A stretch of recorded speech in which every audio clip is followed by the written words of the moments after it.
Hello दोस्तों, जय Hind. Diamond academy के यूट्यूब चैनल पर आपका स्वागत है दोस्तों। आइए आज हम आप लोगों के पाचन सिस्टम को आगे बढ़ाते हुए आज हम आप लोगों को पढ़ाने जा रहे हैं पाचन ग्रंथियों के बारे में। इसके पहले हम लोगों ने क्या जान लिया था? कार्बोहाइड्रेट जान लिया था, प्रोटीन जान लिया था, वसा जान लिया था, इसमें कितनी प्रोटीन मिलती है, सारी चीज़ों के बारे में हम बहुत ही विस्तृत तरीके से जाने थे। आज आइए हम आप लोगों को हम अपने जो शरीर में जो हमारी आपके भोजन करते हैं उसमें ग्रंथियाँ जो जिम्मेदार होती है भोजन पाचन करने के लिए, उनके बारे में जानने का प्रयास करते हैं। पहले मुख से स्टार्ट कर लेते हैं। क्यों? क्योंकि भोजन जब करते हैं तो पहले हमारे मुख का सामना करते हैं। तो मुख में पाचन ग्रंथि कौन सा? मुख में पचाने के लिए लार ग्रंथि मिलती है। लार ग्रंथि यानी सलाइवरी एमाइलेज जिसे कहते हैं, ठीक है। ये हमारी आपके मुख में पाई जाती है। मुख में पाई जाती है तो क्या करती है? यह स्टार्च को माल्टोज में बदल देती है। हमारी आपकी स्टार्च को माल्टोज में, टाइलिन नामक ग्रंथि जो को देखो स्टार्च को माल्टोज में बदलने का कार्य करती है। और हमारे आपके मुख में क्या पाया जाता है? हमने बताया था, यानी कि जब हम कार्बोहाइड्रेट लेते हैं तो कार्बोहाइड्रेट का ये जो सलाइवरी ग्लैंड है उसमें क्या होता है? लार का कार्य करती है। और हमारे आपके मुख में जब हम भोजन करते हैं तो सबसे ज़्यादा मात्रा में कार्बोहाइड्रेट होता है। तो कार्बोहाइड्रेट को क्या करता है? इसमें लाइसोजाइम सबसे ज़्यादा मिल जाता है। लाइसोजाइम मिलकर क्या करता है? सूक्ष्म जीवों को मारने का कार्य करता है। सूक्ष्म जीव को मारने का कार्य करता है हमारा लाइसोजाइम। लाइसोजाइम यह क्या करता है? पाचन के लिए हमारे आपके मुख में जितने भी सूक्ष्म कण होते हैं उसको मारने का, यानी कि ये हमारे आपके शरीर में गार्ड का कार्य करता है, ठीक है।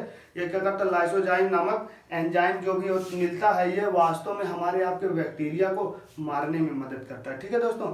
और एक चीज और आप लोगों को इंटरेस्टिंग फैक्ट बताते हैं। यहाँ पे लिखा होगा, हमने शायद दिखवा लिखे हैं, गाय के मूत्र में सबसे ज्यादा लाइसोजाइम पाया जाता है। इसका क्या कारण है? आइए देख लेते हैं। हमारी आपका जो गाय होती है उसके मूत्र में लाइसोजाइम पाया जाता है।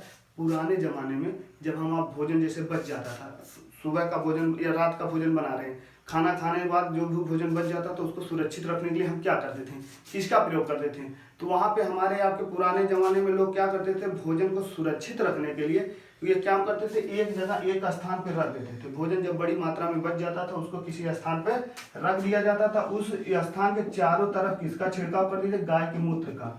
गाय के मूत्र का निर्माण किया जाता है फिनाइल जिसे कहते हैं। आज की डेट में हमारा आपका फिनाइल बन गया है। उसमें भी क्या होता है? बाबा रामदेव का एक स्पेशल आया देखेंगे, गाय का मूत्र फिनाइल। उसमें क्या होता है? लाइसोजाइम पाया जाता है। फिनाइल भी में हमारे आपका लाइसोजाइम मिलता है, जो क्या करता है? हमारे आपके घरों में जब लिपाई पोताई होती है तो उसमें सूक्ष्म जीव जो होते हैं, सूक्ष्म बैक्टीरिया तो उनको खत्म करने का काम करता है। जैसे हमारा यहाँ पे भोजन रख दिया गया है, भोजन रखा गया है, इस भोजन को सुरक्षा देने के लिए गाय के मूत्र यानी लाइसोजाइम के उसके चारों तरफ छिड़काव कर दिया जाता था। इसमें क्या होता था? मूत्र में उसके लाइसोजाइम हमने बताया था सबसे ज्यादा पाया जाता है। ये क्या करता था? इस यहाँ से जब बैक्टीरिया संक्रमण होता था, जब यहाँ से बैक्टीरिया संक्रमण होता था सबसे पहले हमारा आपका लाइसोजाइम उनको रोक देता था। क्यों? क्योंकि लाइसोजाइम जब ये बैक्टीरिया संक्रमण करने के लिए आते थे इनको मार देता था, जिसके कारण हमारे आपका भोजन खराब नहीं होता था, लंबे समय तक चलता था।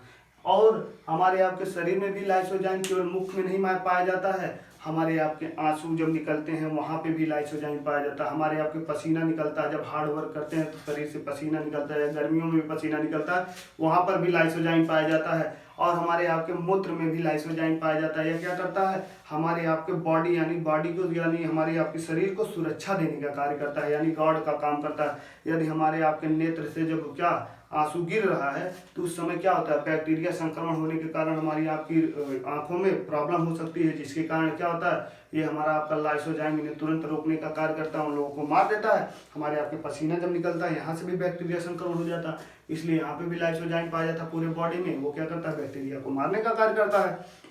और ये हमारे आपके बॉडी को, हमें बताया ना, सुरक्षा यानी गार्ड का कार्य करता है। आइए देख लेते हैं हमारे अमाशय में। अब अमाशय में पाचन के लिए कौन कौन सी ग्रंथियां जिम्मेदार होती है? यहाँ पे देखिए, पेप्सिन, रेनिन, गैस्ट्रियाटिक, लाइपेज। तीन कौन कौन सी हमारे आपके अमाशय में पाचन के लिए उपरोक्त तीन एमाइलेज यानी कि एंजाइम जो सहायक होते हैं, कौन कौन से होते हैं? Pepsin, rennin, gastric, lipase. इनका क्या क्या कार्य है? आइए इनके कार्य को देख लेते हैं। पेप्सिन क्या करता है? प्रोटीन को पचाने में मदद करता है। कहने का मतलब यह है, ये पेप्सिन जो हमारा होता है प्रोटीन को पचाता है। प्रोटीन जितने हम खाते हैं उसको पचाने का कार्य हमारे अमाशय में पेप्सिन कर देता है। यदि हम आप दूध का सेवन करते हैं, जैसे वर्तमान में हम आपके दूध सेवन करते हैं, हमारे आपके अंदर रेनिन नामक ये जो ग्रंथि है ये नहीं है, निष्क्रिय हो गई है। ठीक है दोस्तों, क्यों? क्योंकि ये बच्चों में सबसे ज्यादा पाई जाती है। आप नोट करके लिखना चाहें तो लिख सकते हैं, पूछता है क्वेश्चन कि बच्चों में सबसे ज्यादा कौन सी ग्रंथि पाई जाती है, तो सबसे ज्यादा रेनिन पाई जाती है। रेनिन क्या करती है? दूध को पाचन करता है। दूध में जो प्रोटीन होता है, हमने बताया था केसिन नामक प्रोटीन होता है, उसको पचाने का कार्य हमारा रेनिन करता है। हमारे आपके शरीर के अंदर इसकी मात्रा नहीं पाई जाती है हमारे आपके आमाशय के अंदर। ठीक है, और गैस्ट्रियाटिक लाइपेज क्या करता है? ये हमारे जब हम तैलीय चीज खा लेते हैं, जैसे फास्ट फूड जितने होते हैं वो हमारे आपके तैलीय चीज होते हैं, उसमें क्या पाए जाते हैं? वसा पाए जाते हैं। वसा को पाचन करने के लिए हमारा आपका गैस्ट्रियाटिक लाइपेज पाया जाता है। ये हमारे वसा को पचाने का कार्य करता है दोस्तों। और एक चीज और बताएं, हमारे आपके शरीर में नोट करके हम 3-4 लिख लिए हैं, यहाँ पे देख सकते हैं। रेनिन केवल बच्चों में मिलता है, इसलिए क्या है, जो बच्चा, अगर आप लोग चेक करना चाहते हैं तो जो बच्चा 2 से 1.5 लीटर पर डे दूध पीता है, उसके अकॉर्डिंग यदि हम आप पी लेंगे तो हमारी आपकी स्थिति बहुत ही दयनीय हो जाएगी, हालत गंभीर हो जाएगी। क्यों? क्योंकि हमारे अंदर रेनिन सक्रिय है, ये नहीं है, तो हमारे आपका दूध का पाचन नहीं होगा। वो बेचारा पेप्सिन क्या करेगा? उसको तोड़ेगा, तोड़ के फिर जिससे हमारे आपका HCl होता है उसको तोड़ के मट्ठा के रूप में कर देता है। जब भी अगर आप लोगों को एहसास करना हो तो कभी कभी आप उल्टी करिए, वोमिटिंग करिए। उल्टी करेंगे तो क्या होगा? हमने खाया था भोजन मीठा था, आप या तो अगर चेक करना हो तो मीठा खाइए, उसके बाद उल्टी करने का प्रयास करिए, तो देखेंगे निकालेंगे तो खट्टा खट्टा। क्यों? क्योंकि हमारे आपके अंदर HCl पाया जाता है, वो क्या करता है? उसको तोड़ देता है। तोड़ने के बाद हमारा आपका पेप्सिन उसमें से प्रोटीन को छांट कर पचा देता है। ये हमारा क्या है? दूध को पचाने का कार्य करता है, ये बेचारा। और गैस्ट्रियाटिक लाइपेज क्यों? क्योंकि हमें आपको ज्यादा फास्ट फूड खा लेते हैं तो भी हमें यहाँ पे प्रॉब्लम। क्यों? क्योंकि ये बहुत ही सूक्ष्म यानी अल्प मात्रा में मिलता है। गैस्ट्रियाटिक लाइपेज अल्प मात्रा में हमारे आपके शरीर में मिलता है, जो फास्ट फूड का पाचन करने के लिए सक्षम नहीं है। इसलिए हमें आपको जो चीज आवश्यकता के अनुसार ही लेना चाहिए। यदि जो लोग पढ़े हैं और जो लोग नहीं पढ़े हैं, ये वीडियो देखने के बाद उनको शायद एहसास हो जाएगा कि हमारे शरीर में भोजन की क्या क्या कैसे कैसे जरूरत पड़ती है। और हमारे आपके शरीर में हमने बताया था वसा के पाचन के लिए गैस्ट्रियाटिक जिम्मेदार होता है। ये तीनों उपरोक्त ग्रंथियां हैं दोस्तों। और हमने बताया था हमारे आपके क्वेश्चन पूछा जाता है कि आमाशय में किस चीज का पाचन नहीं होता है।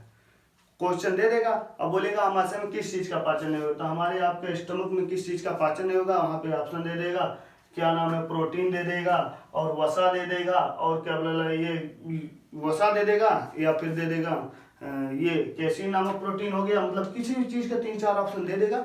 और वहां पे एक चीज और लिख देगा, कार्बोहाइड्रेट। ठीक है, तो वहां पे आप लोग हमें बता दिए, देखिए यही हमारे आपके आमाशय में इतने चीज का पाचन होता है, वहां पे कार्बोहाइड्रेट का पाचन नहीं होता है। आपसे यही क्वेश्चन पूछेगा, मनुष्य के स्टमक यानी आमाशय में किस चीज का पाचन नहीं होता है, तो वहां पे आप लोग तुरंत ऑप्शन मारेंगे, क्या मारेंगे? कार्बोहाइड्रेट का पाचन हमारे आपके आमाशय में नहीं होता है। थैंक यू दोस्तों, धन्यवाद। हमारा यह सेशन कैसा लगा, इसके बाद हम आप लोगों को आप बताएंगे छोटी आंत में कौन कौन सी ग्रंथियां जिम्मेदार होती हैं भोजन को पाचन करने के लिए। और इसके बाद हम फिर आप लोगों को क्या बता देंगे, यकृत यानी हमारा आपका जो लीवर हो गया उसको बता देंगे। हमारा आपका फिर ये जो है पाचन तंत्र का सिस्टम खत्म हो जाएगा। इसके बाद आप लोगों को हम कंकाल तंत्र पढ़ाएंगे। थैंक यू दोस्तों, धन्यवाद। हमारा बताया हुआ तरीका आप लोग जरूर कमेंट सेक्शन में बताया करिए, इससे क्या होता है हमें एक मोटिवेशन मिलता है। मिलते हैं नेक्स्ट सेशन में। जय हिंद दोस्तों।